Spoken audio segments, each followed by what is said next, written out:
Bonjour tout le monde, donc aujourd'hui nous allons causer de The Witcher, la saison 3, la deuxième partie de la saison 3. Donc moi je m'appelle le Cyborgien et si je fais cette vidéo, c'est pour partager humblement ma passion. Donc là j'explique pour la saison 3, cette troisième QV est composée de 8 épisodes.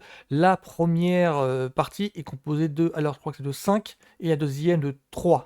Oui, je me perds un petit peu parce que je m'attendais pas à ce que cette répartition des épisodes soit si inégale. Parce qu'en grosso modo, moi je m'attendais avec une QV de 8, je m'attendais à ce que ce soit une partie pas partie 4, deuxième partie 4, tout simplement. Et là, il nous faut le coup du non, non, il y a une partie c'est 5, et une autre partie c'est 3. Ils nous ont déjà fait le même coup avec Stranger Things saison 4, où alors je crois que la première partie, la saison 4, c'était de 6 épisodes, et la deuxième partie, 2 épisodes, dont là les épisodes faisaient, je crois que c'était 1h30, 2 heures, un truc dans ce style. Vous pouviez pas le couper ça en 3 ou 4 parties, c'était pas possible. C'est pas un petit coup de gueule hein, que l'on s'entend bien, simplement que j'ai l'impression qu'ils ont du mal à conserver ce qui faisait leurs caractéristiques de base. Ils sont connus pour mettre toute une saison, donc les 10 à 12 épisodes, mais en une seule fois. Et là, en mettant en plusieurs fois, là c'est en 2 parties, mais je m'attendrais presque à ce qu'ils nous sortent une troisième partie d'ici les prochains mois.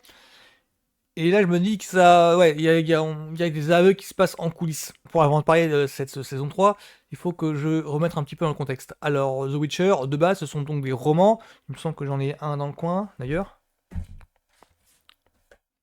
Voilà, ça c'est le premier tome par exemple. Alors je suis pas spécialement fan du truc, j'en connais qui sont bien que moi, qui jouent comme des dératés aux jeux vidéo. Simplement que bah la saison 1 m'a séduit et donc du coup ça m'a donné envie de m'intéresser aux bouquins.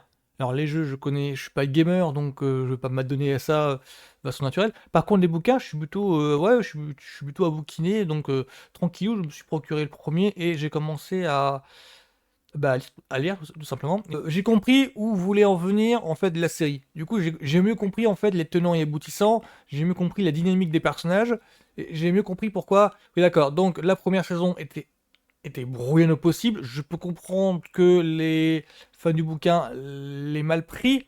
Par contre, la saison 2, pour moi, elle reste la meilleure. Je vais pas donner mon avis tout de suite sur la saison 3, mais donc pour moi, elle reste la meilleure. Non, la série The Witcher suit en fait trois personnages dont l'histoire serait liée. Gérard Derive, donc un sorceleur, la magicienne Yennefer de Wengerberg et Ciri, la princesse de Sintra. Pour faire simple. Je dis pour faire simple parce qu'il faut rajouter le fait que Gérard Derive, de base, c'est un humain qui a subi une mutation génétique pour avoir un lien avec la magie. C'est un petit peu compliqué dit comme ça, mais c'est qu'il appartient à l'ordre des sorceleurs, The Witcher. Et donc, en faisant partie de cet ordre-là, ça lui permet d'avoir plus de pouvoir vis-à-vis des autres créatures magiques. Les deux premières saisons mettaient d'autres personnages de sorceleurs, de The Witcher, Henri Cavill et Gérard Derive, dans des situations différentes à chaque fois. C'est-à-dire qu'un épisode était clôturé au moment du générique de fin. Voilà, c'est ce format-là en fait. On dirait un petit peu l'honneur maintenant, mais ça n'a pas trop de sens vu que les bouquins sont également construits en chapitres. Chaque chapitre raconte une aventure qui est a priori indépendante, mais qui apporte un élément à l'ensemble. C'est ce qui me plaisait bien dans les deux premières saisons, c'est que chaque situation nous dévoilait un aspect des personnages et de l'univers, ce qui rendait les 8 épisodes, la cuvée entière en fait, beaucoup plus ambitieuse que qu'il ne pouvait être au premier abord. Parce qu'au premier abord, bon bah voilà, c'est une aventure qui est un petit peu déconnectée du reste, il y a pas de fil rouge, simplement le côté affectif qu'on peut ressentir avec les personnages se fait de fil en aiguille au fur et à mesure, et il n'y a pas un gros fil rouge qui sous-tend toute l'intrigue principale et qui nous dit que si vous avez manqué l'épisode précédent, vous ne pouvez pas comprendre. C'est un petit peu le problème avec les feuilletons. Donc là, c'est pour les deux premières saisons qui sont avant tout portées sur donc Gérard Derive et sur Yennefer, où il y a une espèce de montage parallèle qui permet de montrer l'évolution des deux. D'un côté, il y avait Gérard Derive et de l'autre, en fait, Yennefer. Yennefer qui est une autre sorceleuse et qui est, il me semble que si je comprends bien le truc, c'est un petit peu l'âme sœur de Gérard Derive dans les bouquins. On parle d'elle, on la voit pas. Enfin, je crois qu'il y a un truc dans ce genre-là dans le premier bouquin. Par contre, à partir de la deuxième saison, dans la deuxième cuvée, là, les deux font vraiment équipe. Il y a vraiment une dynamique de duo qui se crée, de binôme qui se crée, et on comprend mieux leur relation. Et dans la troisième saison, et là j'ai un problème avec ça. C'est-à-dire qu'on voit les personnages essayer d'avoir un rôle clé dans une intrigue plus ample, complexe. Il me semble, si j'ai bien compris le truc, hein, c'est que là on voit l'organisation des sorceleurs et on voit leur position par rapport à d'autres clans ou d'autres royaumes, il me semble. C'est là que j'ai pas compris parce que c'est un petit peu nébuleux. Ouais, la saison 3 tombe dans tous les pièges et les intrigues feuilletonnantes à ce titre. J'ai l'impression qu'ils ont voulu faire de The Witcher une sorte de Game of Thrones dans le sens où nos personnages des 2 premières saisons essayent d'avoir un rôle clé de diplomate et essayent de créer un semblant de lien entre différentes organisation, structure. Le problème qu'il y a, c'est que du coup, on perd beaucoup d'affect par rapport aux personnages principaux qui nous ont. Et je pense à Yennefer de Van der Berg, je pense à Gérard Derive, et je pense à Ciri. Alors, Ciri, c'est la fille de Gérard Derive. On voit la conception de Ciri, on assiste à cette conception, là, il n'y a pas une scène de sexe, mais c'est une fille que Gérard Derive a obtenue via droit de surprise, il me semble. Oui, le droit de surprise, c'est une conception, c'est une espèce de us et coutume de cet univers-là. Et dans la saison 1, ben, on nous explique un petit peu en quoi consiste cette us et coutume.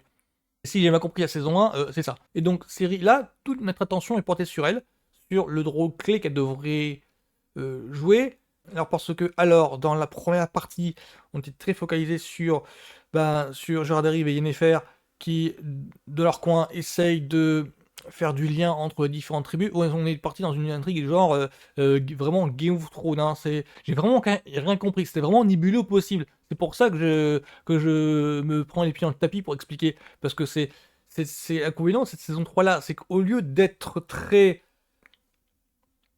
carré, d'être très rodé dans une, je dirais pas formule lambda, mais qui avait au moins le mérite d'être efficace et d'être simple à comprendre. Là, on est parti dans des intrigues un petit peu qui ont l'air de partir dans tous les sens. On comprend pas trop ce qui se passe, vu qu'en plus il y a de la magie dedans. Parce que la logique de la magie, bonjour, hein, pour essayer de comprendre. Hein. Et là, on se retrouve avec une espèce d'intrigue politico-poéticienne, essayer de euh, construire les cas de figure où comment est-ce que les deux clans peuvent s'entendre pour éviter les risques au possible, enfin les combats, les batailles, en grosso modo. Alors que dans la première saison, c'était pas ça, c'est juste donc Gérard Derive et Yennefer débarquent dans un coin, on découvre qu'il y a une créature magique qui est en train de se mettre terreur, et donc Yennefer et Gérard Derive, bon bah, s'emploient à essayer de combattre la force qui agit, qui menace en fait l'équilibre magique du lieu en question. Ça se résumait à ça. Hein. Basiquement, les 2 premières saisons, c'était ça. Et cette saison 3 n'est pas mauvaise, hein, que l'on entend bien.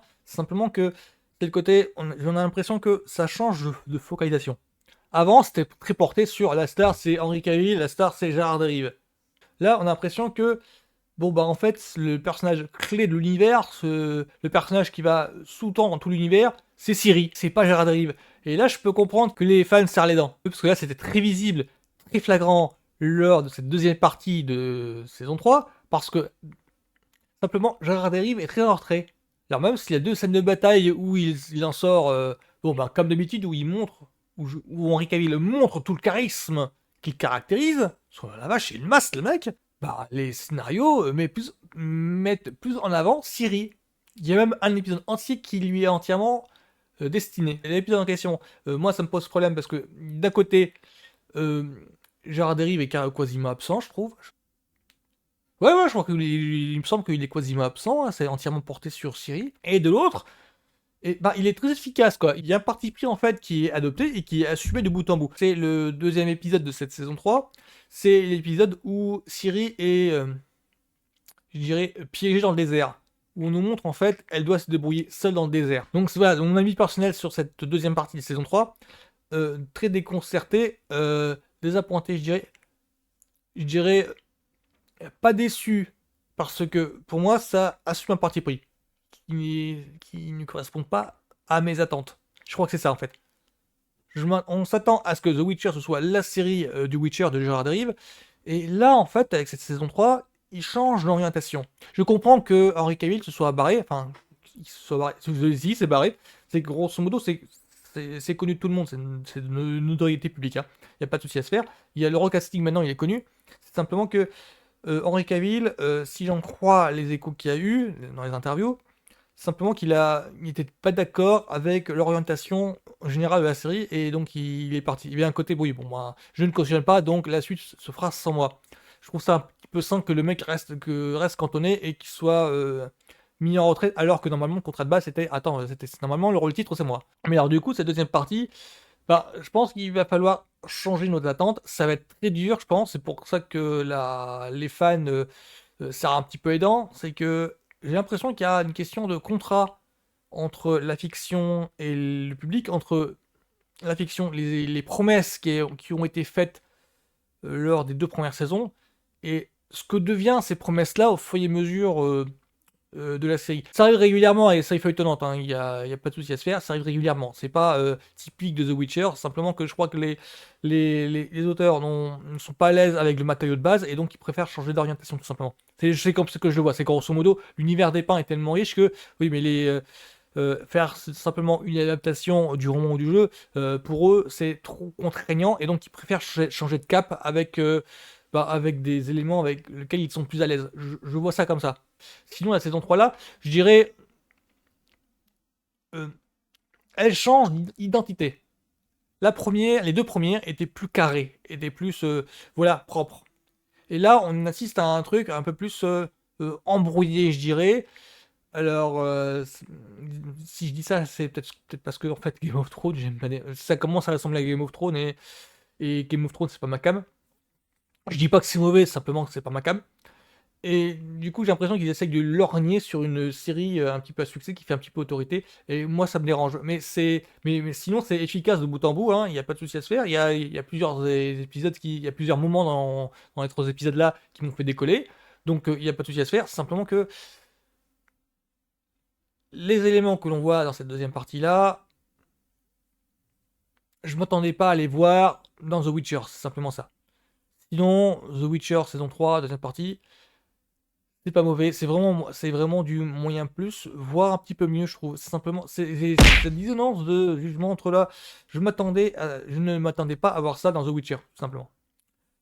Sinon, c'est pas mal, enfin, je lui accorde la moyenne largement, c'est vraiment d'un bon niveau, c'est simplement, voilà, c'est un petit peu déconcerté. Je m'attendais pas à voir ça dans The Witcher, tout simplement. Mais sinon, ouais, c'est pas trop mal, je m'attendais à mieux, tout simplement. Enfin, je m'attendais pas à ça, tout simplement. Donc voilà, c'est ma chronique sur la deuxième partie de la saison 3 de The Witcher. A plus tout le monde, bonne journée.